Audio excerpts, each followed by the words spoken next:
kining kinabuhi sa pag-alagad og katawhan og pagluwas sa katawhan usahay mahimo sad nga babag sa tinuod na kabalaan sa kinabuhi.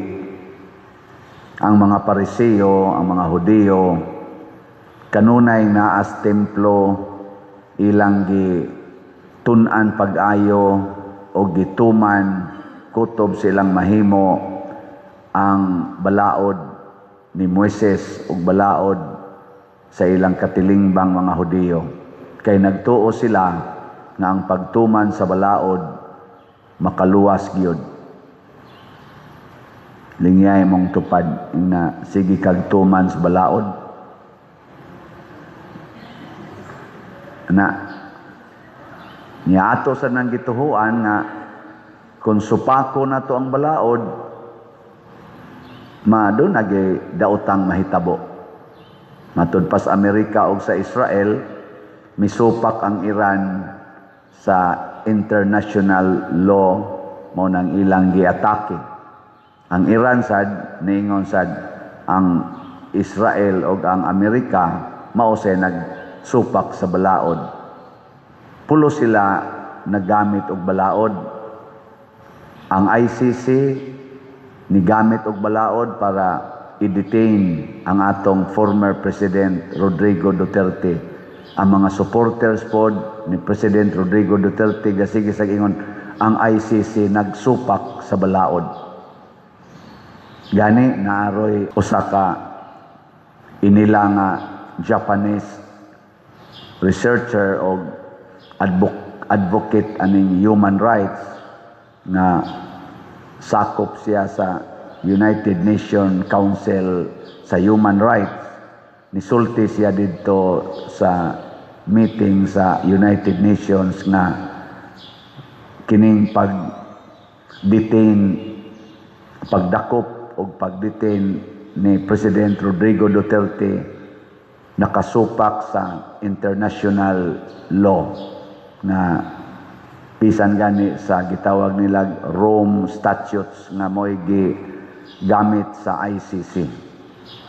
Iyang gisaway maong pag-detain more than 1 year na karon niya masakiton pagyod, tiguang pagyod. Nya dili pagyod convicted, wa pagyoy kaso na klaro. Nya 1 year na kapin nga gi-detain. Dako kuno ng inhustisya og ni-react na daghang mga international media. Gi-interview na ganito si Attorney Baligod aning gada aning mga 18 Marines haron pasultihon og nganong naingon ani ang kahimtang ron sa atong former president dito sa ICC og nabaniog na sa DI dito nila nga ang ICC midawat og suhol gikas Pilipinas.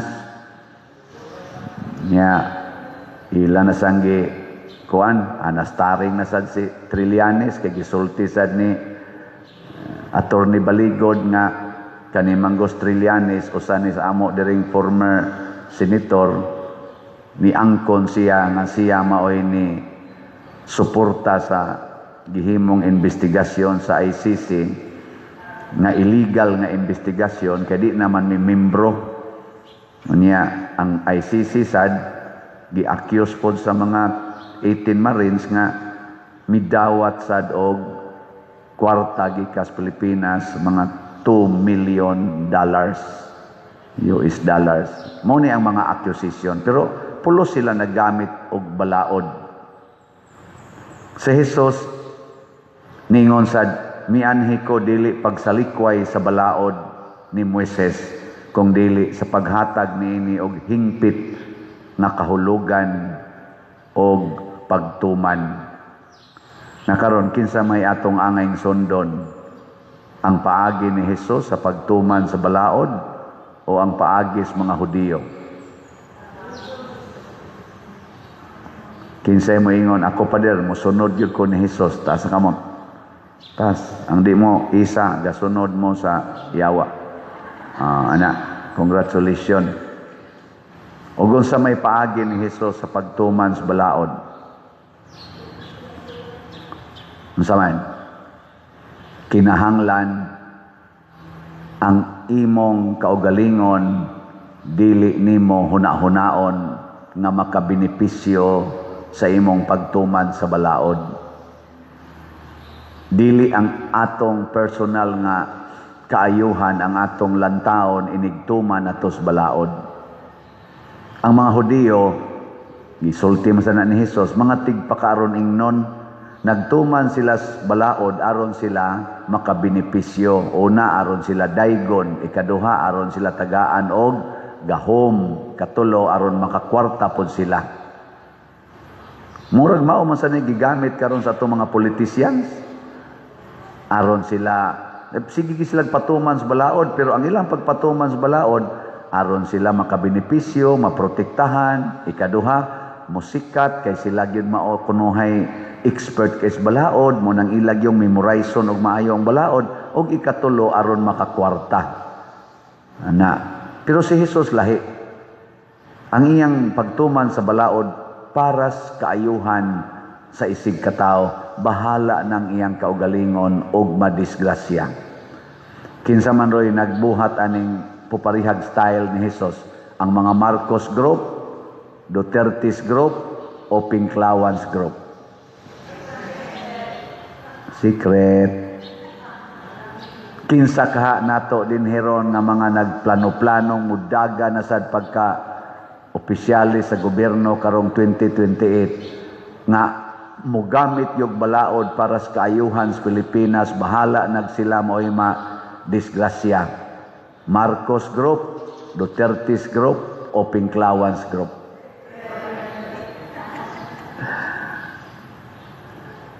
Diha to'y speech ni President Duterte katong presidente pa siya.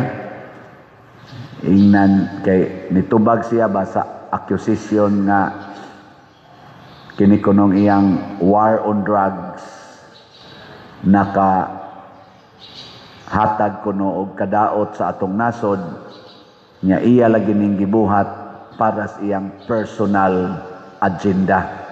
Mao man ay accusation gyud sa kuan mga kontra sa niya. Nya iyang gisulti ang kamatuoran sigon sa iyang gibuhat. Siya sige. I-accuse lang ko ninyo og ingon ana na para ni sa akong kaayuhan. Pero ako musulti gyud ko ninyo nga ang akong tumong para gyud protektahan ang mga inosente nga naglakaw sa daan, nga ditsuon lang og abuso sa mga adik, pagprotektar sa mga pamilya nga dili mabungkag o mawagtang ang ilang pangandoy kay ang mga ginikanan siging trabaho para paeskwelahon ang ilang mga anak, hungiton ra daig drogas didto sa eskwelahan o sa ilang mga barkada og malusno ang ilang kaugmaon. Gibuhat ni nako tungod kaninyo. Og tungod ani, narisgo ang akong kinabuhi, kay daghan ang naglagot nako, narisgo nako, narisgo pa ang kinabuhi sa akong pamilya, sa akong mga anak, o sa akong mga gimahal sa kinabuhi. Apan di niya igsapayan, basta lang iyang mahatagan kuno og kasiguruan og safety ang mga inosente. Ambot o mutuo ba kamo ana? Kita na lay mo hukom. Kay kita may nakasinati. Nya og nakauyon ta, aw atong suportahan. Og wa sa takauyon, aw atong dauton. Mo na si Kristo narisgo ang iyang kinabuhi kaysa iyang pagbuhat ato adlaw ing papahulay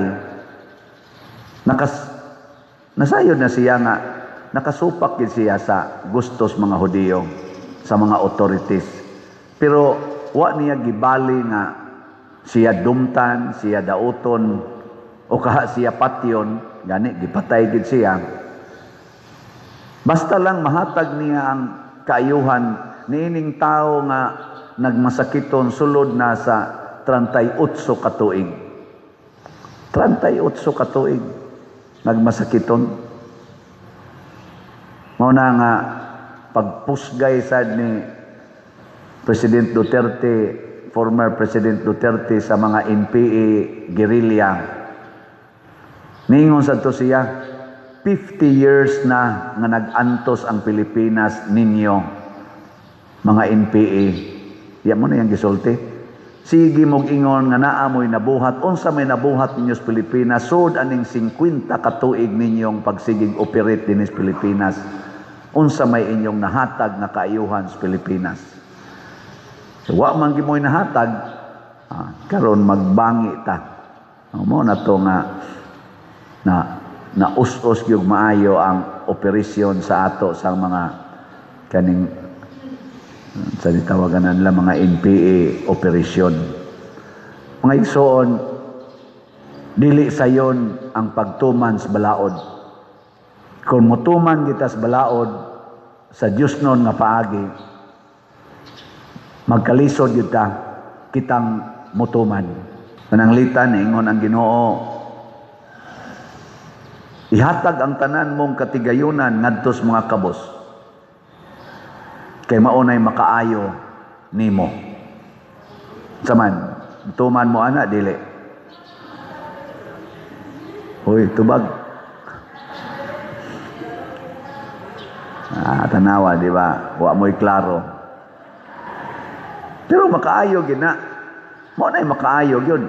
Ang imong tanang katigayunan ihatag ngadto sa mga kabos. Napaisugo si Jesus nga pasudla sa inyong balay ang way balay. Ang saman, tuman mo ana. Kung ato pa nang gibuhat, wa na unta na nagpuyo ni anang mga kilid-kilid sa daan, kilid sa sapa. Purting daghanang buildings nga gitukod ang atong nasod dinhi lang sa Cebu. Tan-aw ra gud mo anang mga gipangtukod karon diyang mga condominium units, purtig yung daghana. Pero dili layo sa mga condominium units nga purting tag-asa, purting nindotag rooms, naasa gabanig ang mga taong mga homeless, mga squatters. Ngano man na? Nga naaman tatay gitukod nga nindot kay mga puy-anan. Nganong di aman ga huot man diri na naghigda na lang gani sa sidewalk ang uban.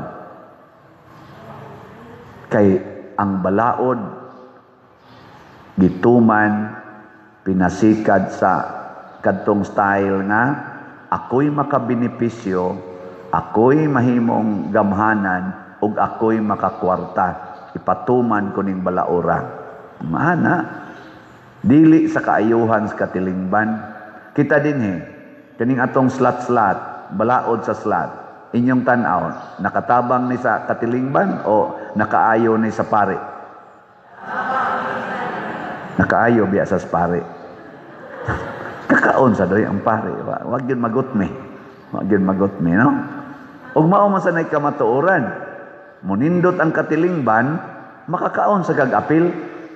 Dili sad ka part man tas katilingban. Paregod anang makina ba? Kanang makina, usa na ka system. Gitawag datog machine, no? System. Ang tanang parts anang machine, mo contribute yun na sila para sa tanan. Gikas kinagamyan nga part, hangtod sa kinadak-an nga part sa machine, mo contribute yun na. Kung butangan na ni mong tubig ang makina, i-distribute yun na ang tubig sa tibuok, angay butangag tubig.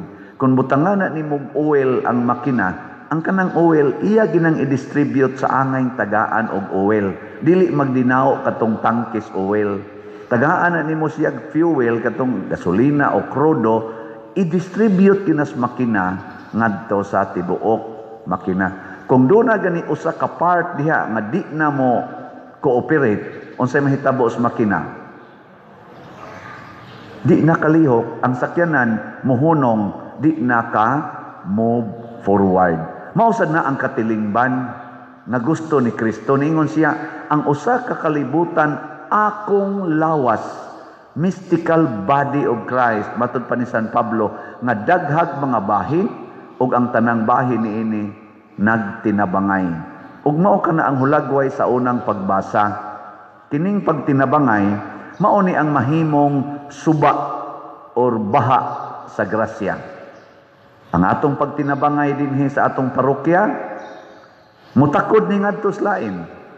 Hangtod og magsigi na gitag tinabangay, mahimong baha sa grasya. Ang atong mga online parishioners, kamo mga online parishioners, wa tingali mo kaanhig Compostela didto pasad ko San Vicente Ferrer, wa tingali mo kaadto didto, pero di na maihap kapila na mo ni palit og slots. Congratulations, pakpakan nato atong online parishioners. Ana. Niya sa dinhi mga territorial parishioners nga nagsigig simba nga di na sad maihap kapila na mo ni palit og slot. Pakpakan sad nato. Kamong tanan nga namalit og slot, ginagmay ra kay na 100, 300, maabot sad usahay og 3,000, 1,000, ginagmay jud kayo. Pero pagtipon ana, pagtipon sa may hitabo. Matod pa ni Presidente Duterte, ay nalang nag-ipanghambog, lingian na lang ang imong palibot ug mao kanay saksi unsay nahitabo sa atong panaghiusa. Unya unsa may buhaton sa wa pa kapalit og sulat? Unsay buhaton? Mamalit. Nya unsaon man nila pagpamalit og way mamaligya? Wa man sadto sila maminaw nako. Kamong namalit nagslat, suruya sila. Atong himuon ang gitawag og tukhang. Tuktok hangyo. Tuktok ka sila hangyoan. Karon mag-celebrate sa pista ni San Jose. Karong Huwebes, duha na lang kaadlaw gikan karon. Akong giingnan, unsaon man pagkahibaw sa atong mga parishioners nga sila nakaapil sa atong pagsaulog og pista ni San Jose dinhi sa atong parokya, padad-i silag sobre. Akong gisugo ang atong mga chapel leaders. Kung nakadungog mo ron mga chapel leaders, last day na ninyo karon sa pag-distribute og mga sobre.